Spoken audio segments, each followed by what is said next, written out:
여러분 늦어서 죄송합니다. 조선 왕들의 인성 네 번째 이야기 바로 시작하겠습니다.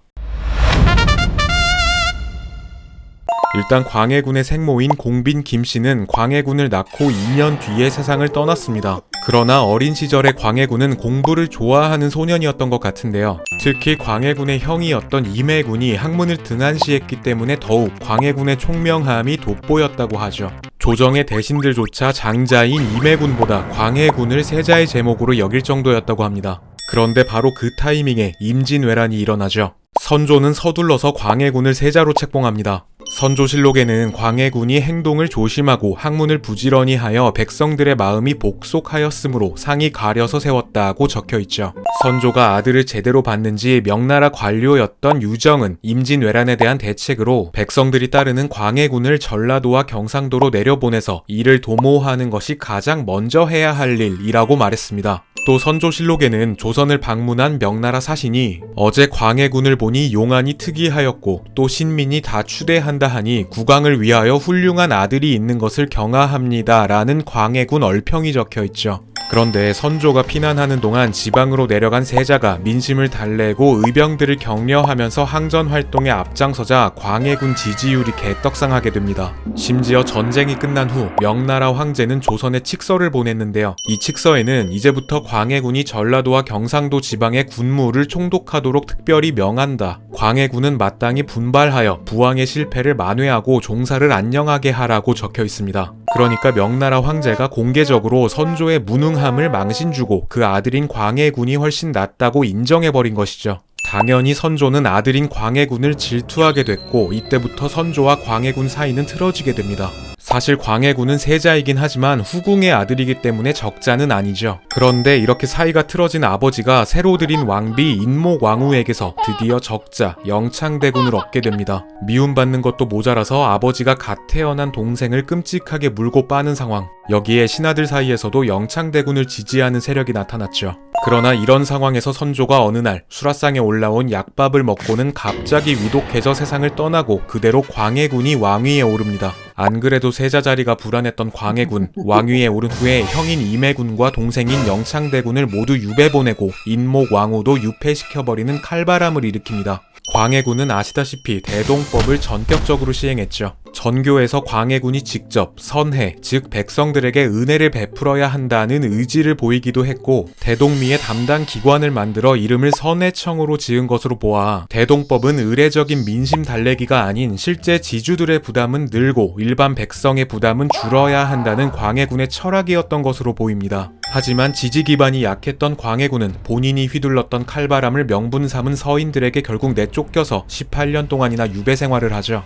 새로운 왕인 인조와 서인 신하들은 몇 번이나 유배 중인 광해군을 죽이려고 시도했다는데요. 제 뇌절일지도 모르지만 유배지에 가만히 있는 광해군에게 사약을 내려서 죽게 만드는 것은 너무 쉬운 일인데 번번이 그를 보호하려는 사람들이 생겨나서 실패한 것을 보면 광해군에게 감화된 사람들이 꽤 많은 보통 이상의 인품을 가졌던 사람이 아닐까 싶습니다. 인조는 우리 역사 최대의 굴욕 중 하나를 가져온 왕이죠. 그런데 인조는 어렸을 때 글씨를 그렇게 잘 썼다고 합니다. 글씨 잘 쓰는 게 지금이야 뭐 좀 부러운 정도의 능력이지만 당시에는 엄청난 재능이었죠. 얼마나 잘 썼냐면 워낙 필체가 독특하고 좋아서 자신의 글씨를 누군가가 베껴서 역모를 꾸미는 데에 쓸까봐 왕이 된 후에도 공식적인 글씨는 거의 쓰지 않았고요. 심지어 신하에게 비답을 내릴 때도 먼저 쓴 글씨를 내시한테 따라 쓰라고 한 다음에 그 복사본을 전달했고 자신이 쓴 원본은 물에 씻어서 없애버렸다고 합니다. 아시다시피 인조는 즉위 후에 이괄의 난, 정묘호란, 병자호란 등 전란 때마다 빤스런을 하죠. 그리고 병자호란 항복 후에 청나라는 인조의 아들인 소현세자를 인질로 잡아갑니다. 그런데 인질하라고 잡아간 이 소현세자가 청나라에서 조선과 청의 원만한 관계를 위해서 엄청난 역할들을 해냅니다. 청이 조선에 무리한 요구를 해올 때마다 현지에 있는 소현세자가 외교력을 발휘해서 쉴드를 쳤고요. 심지어 아내인 강빈과 함께 정치력을 발휘해서 청의 관리들에게 먹일 뇌물을 마련하려고 현지에서 사업까지 벌이죠. 소현세자가 청나라 안에서 신뢰를 쌓자 청나라는 조선과 관련된 일들은 거의 소현세자의 전결로 처리되게 만듭니다. 그리고 이 소식을 들은 인조는 아들을 굉장히 그리워하기는커녕 의심하기 시작하죠. 인조는 참 못나게도 아들이 청에서 하는 모든 일들이 왕위를 노리고 벌이는 역모라고 여겼던 것 같습니다. 청나라로 사람까지 보내서 아들을 감시하게 하죠. 이런 모자란 아버지의 마음도 모르고 세자는 8년 동안의 인질 생활을 끝내고 조선으로 돌아왔는데요. 인조는 노골적으로 세자에게 친청주의자라느니 청나라 안에서 조선 임금 노릇을 했다느니 하면서 개졸렬함을 보였다고 합니다. 그리고 그리워하던 아버지에게 손절당한 소현세자는 병에 걸리더니 며칠 후 의문의 죽음을 맞게 되죠.